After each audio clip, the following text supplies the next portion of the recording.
They'll then take the detainee, put that individual in a military vehicle, and then drive off, tied and blindfolded. The ties that are generally used are plastic zip ties. They're very convenient, these zip ties. They're very easy to put on, much easier, much lighter, much quicker than handcuffs or anything like that. The problem with them is you can tighten them, but you can't loosen them. And think for a moment about what it's like to be one of these soldiers. These are conscripts, most of them. They're 19, 20 years old. They've just been given a briefing that this village is extremely dangerous. It's full of people who, given half a chance, will probably want to kill them. So these young conscripts go into this village at 2 o'clock in the morning. There's chaos in the household. They're scared. They've been told it's a dangerous place. They want to get in and out of that situation as quickly as possible. The problem is when you're scared and in a rush, the chances are you're going to over-tighten these zip ties, and that's generally what happens. The more you struggle, the tighter they get. People report being tied like this sometimes for 5 to 10 hours. It restricts blood flow to the wrists swell up, ties get tighter. And that's just one aspect of all of this. We just recently put out a report on the 1st of September, and we reviewed 105 testimonies taken from children recently. And in 46% of those cases, the children said they were put on the metal floor of the military vehicle from the village to the interrogation centre. And again, the question is why? Why would you put these children on the metal floor? Because it causes them greater injury. Often when they're on the floor, soldiers put their boots on them. Sometimes they get kicked, etc., etc. Is it a deliberate attempt to cause greater pain and suffering? Generally, no, it's not. It's, again, another aspect of this whole process, how casual, normal, mundane, routine it's become. And that is, children will be on the floor if there are not enough seats for everyone. So if there are enough seats for the soldiers and the children will be put on a seat. If there are not enough seats, the children will be on the floor. And I think that, to my mind, also highlights the corrosive nature of all of this. It's obviously corrosive for Palestinians, but the corrosive nature on these soldiers. A young conscript goes into this system, like pretty much every army in the world and any peer group kind of situation in the world. Most of us will simply conform to our peer group around us, particularly if those people are more senior than us, have authority over us. And that's essentially what you find. These conscripts go into this system and they see that this is the way people are treated, and they're also told that the people are very dangerous, and on it goes. Another aspect of the system too that shows sort of how routine it has become and how many of the aspects of the system are more to do with practicalities is that most of these children will be handed over to the Israeli police inside a settlement for interrogation. But many of these police don't start work until 8 or 9 o'clock in the morning. So the soldiers, you're the junior commanding officer, you've got some detainees in the back of your armoured vehicle. It's 2 o'clock in the morning. What do you do with them between 2 o'clock and 8 o'clock in the morning? The interrogation centre won't accept the children at that time. So generally what you do is you drive to the nearest military base or to one of the smaller settlements. You take the children out, or the adults, whatever, and you put them on the ground. So you get many cases where children will report just being left on the ground, tied and blindfolded, from about 2:30 until 8 o'clock in the morning. During this period, sometimes it might be raining, it might be cold. Sometimes they report hearing dogs nearby. Most people report that if they start to fall asleep, someone slaps them. Not particularly hard, but if you are wearing a blindfold and you don't know you're about to be slapped, it's shocking.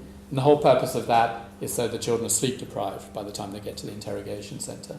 Again, it's completely arbitrary. So you have situations where a commanding officer will try and treat the children with respect, and so will order the soldiers to untie them, put them in a shipping container out of the weather, sometimes give them something to drink, maybe. But again, it really depends on that individual commanding officer whether that happens. And again, the corrosive nature of such a system is it's a minority of cases where you find that level of care taking place. Most of the children will just be sat either in a shipping container with the doors open, tied and blindfolded, or just on the ground outside until 8 o'clock in the morning. nothing to eat, nothing to drink, won't be allowed to use the toilet frequently. Some children will end up wetting themselves, either because they're afraid or because they couldn't use the toilet.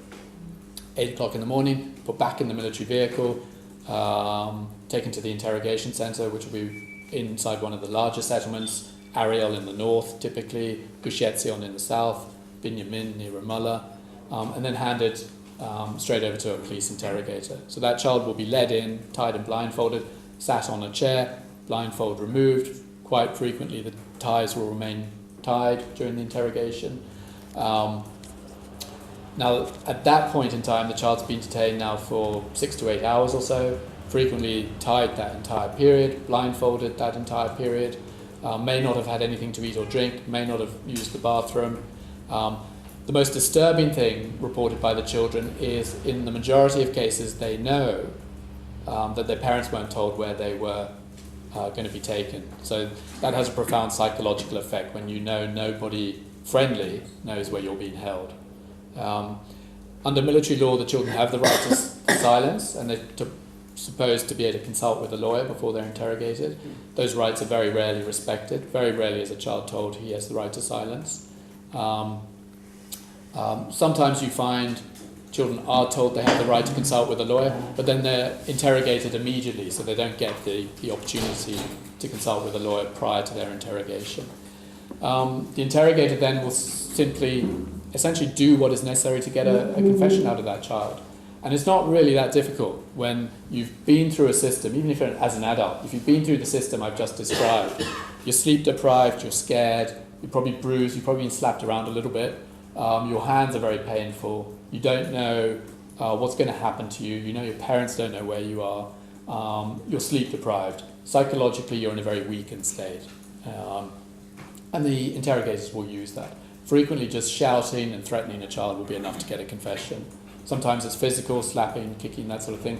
But generally, it's unusual that we find cases with extreme or evidence of physical violence on a child after a few days. It does happen from time to time, but generally not, because it's simply not necessary. When you've been through a system like this, usually threatening and shouting at the child is enough to get a confession. Extraordinarily, in about 2/3 of the case we've documented, at the end of the interrogation, the child is then shown documentation written in Hebrew. Obviously doesn't understand Hebrew. When the child asks the interrogator, what is this? The interrogator will say, this is just what you told me. Now sometimes it is, sometimes it's not. But there's no way that child can verify that because it's in a foreign language. Within 2 to 4 days, the child will then be brought before a military court judge. There are two, there's one at Offa near, not far from Ramallah, and then one up north. And it's generally in the military court where the child will see his lawyer for the first time. Now, even if the child says to the lawyer, I'm innocent and I want you to challenge the case, particularly if there's a confession, the rules of evidence in the military courts provide that confessions have to be given voluntarily. So most of these children are saying they're not given voluntarily. So the question that obviously springs to mind is, well, if all of these children are saying they're somehow coerced into confessing, can't the lawyers simply challenge those confessions and get them excluded? Sounds like a fair, reasonable argument.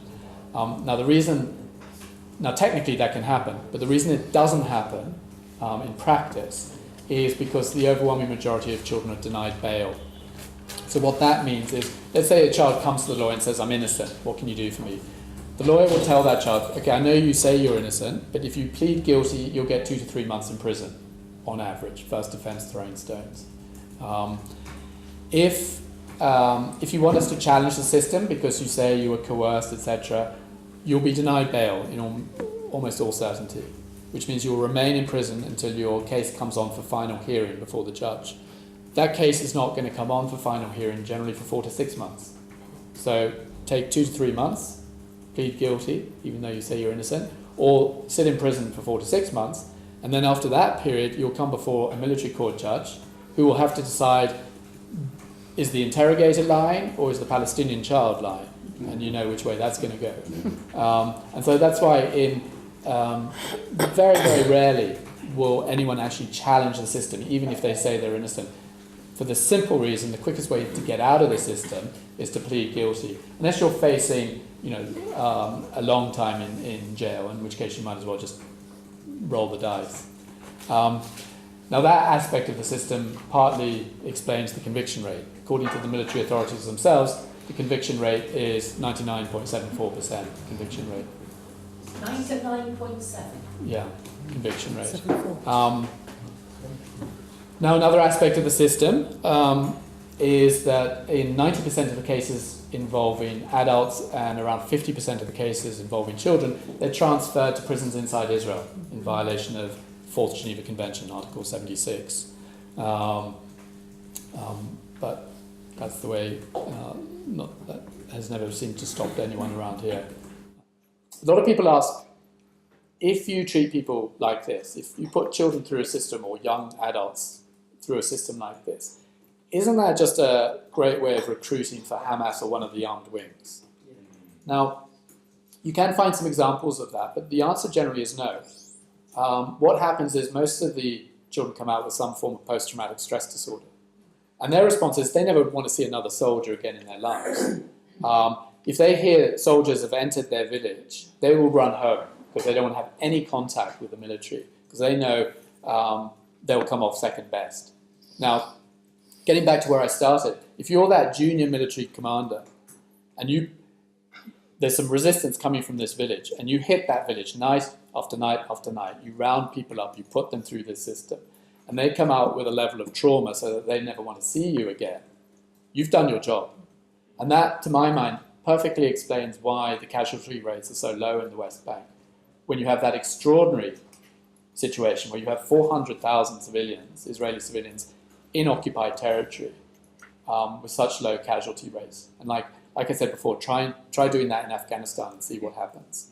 I'll just end very briefly with a very powerful testimony from breaking the silence. So what I just described to you is what I would call the reactive strategy. So someone from that village has been resisting, or people have been resisting. They've been throwing stones at the road. The military's response is how I just described it. There's a much more common strategy, and that's the proactive strategy. And that is you don't even wait for them to throw stones at you. You hit them before they even do anything. And you constantly go into that village, day after day after day. Not every village. These are just villages which are next to settlements. These are the villages that have to be controlled, or the villages next to roads used by the military or settlers. And you intimidate them before they even think about doing anything. And I think I often say this, that instead of talking for the last 45 minutes, I could have just read out this one paragraph and it says the same thing. But what this soldier is describing is the proactive strategy, not the reactive strategy. And so this soldier is based up north at near Hawara. A patrol will go into one of the Palestinian villages and raise hell. A whole company may be sent in on foot, in two lines like a military parade in the streets, provoking riots, provoking children. The commander is bored and wants to show off to his battalion commander, and he does it at the expense of his subordinates. He wants more and more friction, just to grind the population, make their lives more and more miserable, and to discourage them from throwing stones, to not even think about throwing stones at the main road, not to mention Molotov cocktails or other things. Practically speaking, it worked. The population was so scared they shut themselves in. And that's the way it's done. That's how you do occupation. And in fairness to the Israeli military, if you're going to put 400,000 civilians into occupied territory, there is no other way, or I should say, there's very limited ways that you can do this. I can think of 3 ways you can put settlers into occupied territory successfully. One is you kill everyone who's already living there. That's not happening. The second one is you simply remove everyone, so you push them over the borders, and that's not happening. And the third one is this strategy, which is mass intimidation. There's no other way of doing it. There's no nice way of doing settlement construction or occupation. And that's how it's done. And like I say, it's done very effectively and efficiently. Although I should add, naturally this creates massive frustration. And the question for everyone, I think, is where will that frustration find an outlet? And that's obviously can be a very dangerous and volatile situation. So what we do, we have what's very difficult when you have a system like this is, how do you take on a system like this? It's clearly not a system of justice. And one thing you have to be very careful about is not simply making it a best practices occupation or a best practices military corps. So I can think of lots of recommendations you could come up with, but if those recommendations were implemented, nothing would change other than that tiny little thing. So, for example, you could make the military courts a nicer environment, for example, to give one example. And so what you have to do is you have to find some things that go to the very heart of the system. The heart of this system is the conviction rate, 99.74%, and the manner in which people are interrogated. So you have to focus on that aspect. And that's essentially what we do. So the 6 recommendations are no night raids except in exceptional circumstances. There are other ways you can do it. You can issue summonses, etc., etc. It's been done before. Second one is these children have legal rights even under military law. They must be informed of their legal rights in Arabic, in writing. 3, under military law they have the right to consult with a lawyer. They must see a lawyer before they're interrogated. That right must be respected. 4, they should have a parent with them during the interrogation process. They have that rule, for example, in Britain. Responsible adult must be in any police interview. Now, presumably these interrogators would dispute that they're doing any of this stuff in the interrogation room. Fine. They should have no concern then about having a parent in the interrogation room. The 5th one is every interrogation should be audio-visually recorded. They brought that in Britain after police were found to have beaten up IRA suspects routinely, and then people spent 15, 20 years in prison, and then they were released because they found that the conviction was unsafe and unsound. They're talking about, after what happened in Ferguson in the US, they were talking about putting body cams on policemen. That has a profound effect, having cameras, provided you have the appropriate protocols in place. And the final one is if any of the previous 5 are missing, the child should be immediately released and the prosecution discontinued. And that's to provide an incentive for the previous 5 to be implemented. Now, if those were effectively implemented, and we've been working on these for a number of years, and we've actually had movement on almost all of these. I think there has been some movement. But at the moment, the way I would classify what we've gone from total denial that there's a problem to now a public relations problem. And so the best example I can give you of that is in September, a new military order was passed, Military Order 1745, saying all interrogations in the West Bank of children must be audio-visually recorded. Fantastic. But then the last sentence is, this only applies in non-security related offences. So that's about 13% of cases it applies to. And that's what I mean, it's smoke and mirrors. But what it does mean, I think that's how change occurs though. It goes from denial to, okay, we have a public relations problem. And we just received some regulations from the Israeli military on a freedom of information application. And in this sort of description before the regulations, they said, due to international pressure, this is making Israel look really bad, and we have to make changes. So international pressure is having an effect. We have the authorities' attention, but like I say, it's a public relations exercise,